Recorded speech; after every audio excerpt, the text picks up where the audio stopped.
Halo semuanya, perkenalkan nama aku Sultan Hasanah, aku dari kelas 10-6. Kali ini aku akan menjelaskan tentang teks laporan hasil observasi. Yang pertama, apa sih itu teks laporan hasil observasi?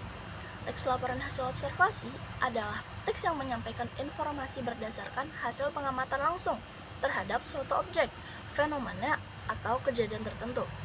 Teks ini bertujuan untuk memberikan deskripsi yang jelas, objektif, dan sistematis tentang keadaan atau karakteristik objek yang diamati. Selanjutnya ada ciri-ciri teks laporan hasil observasi. 1. Objektif. Teks laporan hasil observasi disusun berdasarkan fakta dan data yang diperoleh dari pengamatan langsung, bukan berdasarkan opini atau pendapat pribadi. Informasi yang disampaikan harus murni hasil dari observasi yang dilakukan secara objektif. Yang kedua, itu ada sistematis.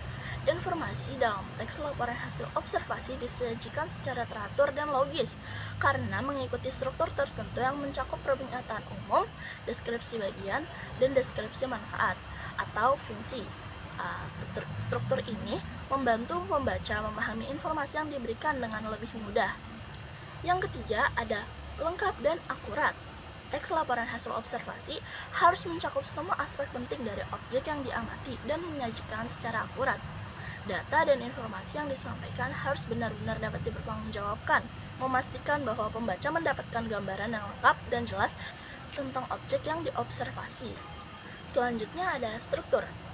Yang pertama itu ada pernyataan umum. Bagian ini memberikan gambaran umum tentang objek atau fenomena yang diamati, termasuk definisi dan klasifikasi. Kedua, itu ada deskripsi bagian. Bagian ini menjelaskan secara rinci aspek-aspek yang diamati dari objek atau fenomena tersebut, seperti ciri-ciri fisik atau perilaku. Yang ketiga, ada deskripsi manfaat atau fungsi.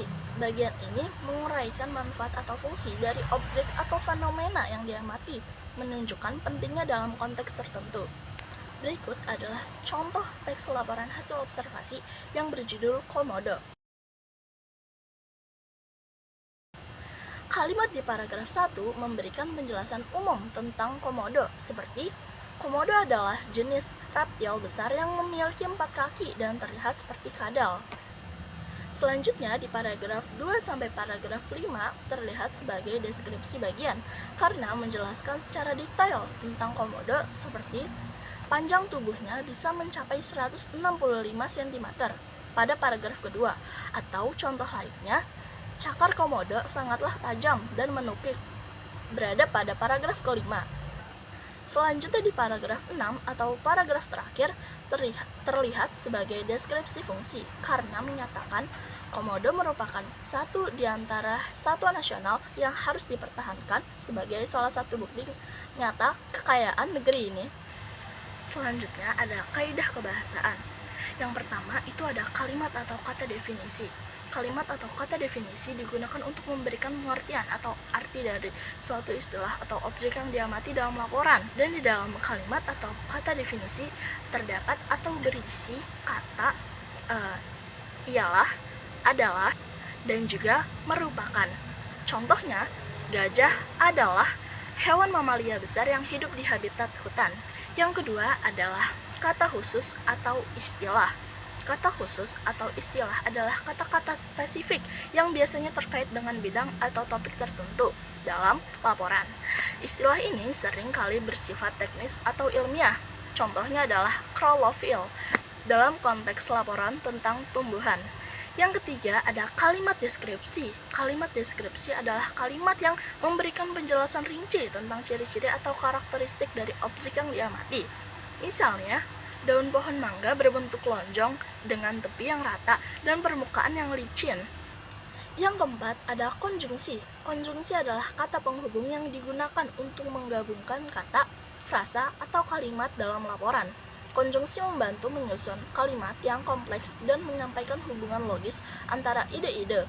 Contohnya termasuk dan, tetapi, karena, dan sehingga.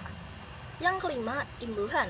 Imbuhan adalah bentuk morfem yang ditambahkan pada kata dasar untuk membentuk kata baru atau memberikan makna tambahan.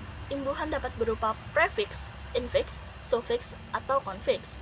Yang pertama itu ada prefix atau awalan, ditambahkan di depan kata dasar seperti me, ber, ter, di, se, ke. Contohnya itu melompat dari kata dasar lompat.